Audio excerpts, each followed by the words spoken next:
미디어유스 김경은 기자, 얼마 전 도서관 앞에 놓인 수거함 하나를 보았다. 자세히 살펴보니 폐영광 등 별표 폐건전지 수거함이라고 적혀 있었다.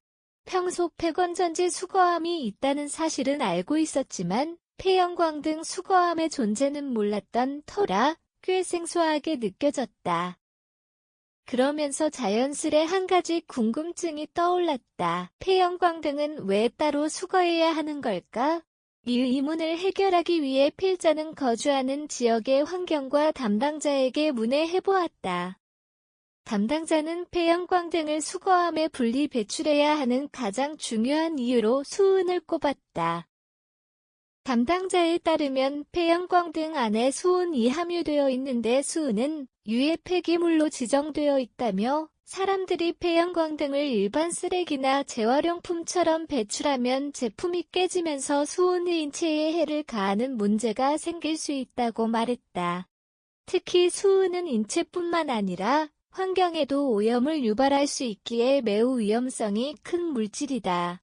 이에 따라 각 지역에서는 폐영광 등 수거함에 대한 인식을 높이고자 홈페이지에 폐영광 등 분리배출 등과 같은 정보를 시민들에게 전달하거나 올바른 분리배출 정보를 알리는 캠페인을 시행하고 있다. 실제 길을 가다본 폐영광 등 수거함은 막대 형광 등 원형 형광 등 컴팩트형 형광 등을 수거할 수 있었다. 지자체마다 배출 방법이 다를 수 있지만 해당 수거함을 관리하는 고양시 홈페이지에 따르면 수거 가능한 폐영광 등 종류는 직관형 형광 램프 환형, 원형, 형광 램프 안전기 내장형 램프 콤팩트형 램프다.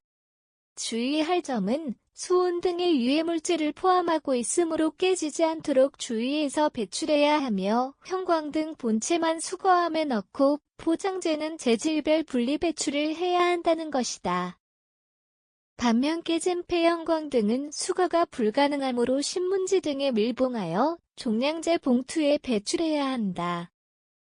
특히 LED 조명은 수은이 포함되어 있지 않으므로 폐영광 등 수거함에 넣지 않고 종량제 봉투에 배출해야 한다. 폐영광 등 종류 중에서도 평판형, 십자형, 원반형 형광 등은 특수한 형태를 갖추고 있기 때문에 수거가 불가능하다.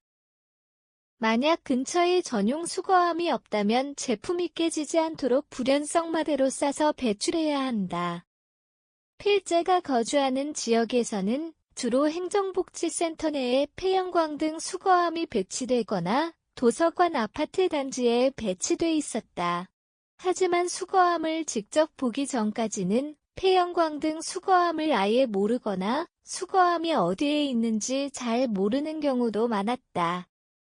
실제로 다른 지역에 거주하는 11명에게 폐영광 등 수거함을 본 적이 있거나 그 존재를 알고 있는지 물어본 결과 그중 3명이 모른다고 답변했다.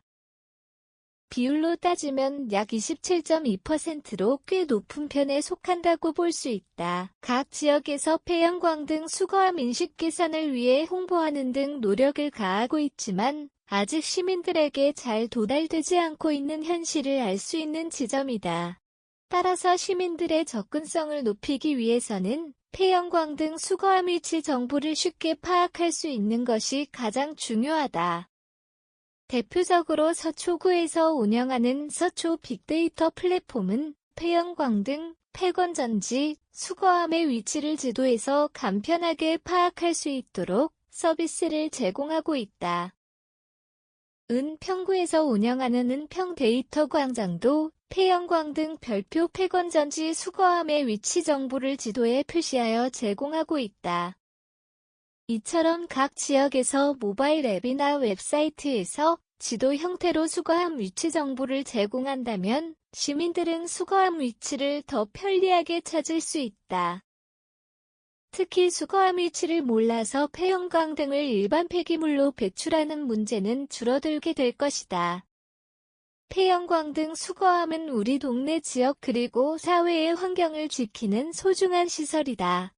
폐영광 등 수거함 안에 들어있는 빈 음료수통을 보며 올바른 분리배출을 위해서는 필자를 포함한 시민들의 적극적인 참여 또한 필요함을 더 절실히 느끼게 된다.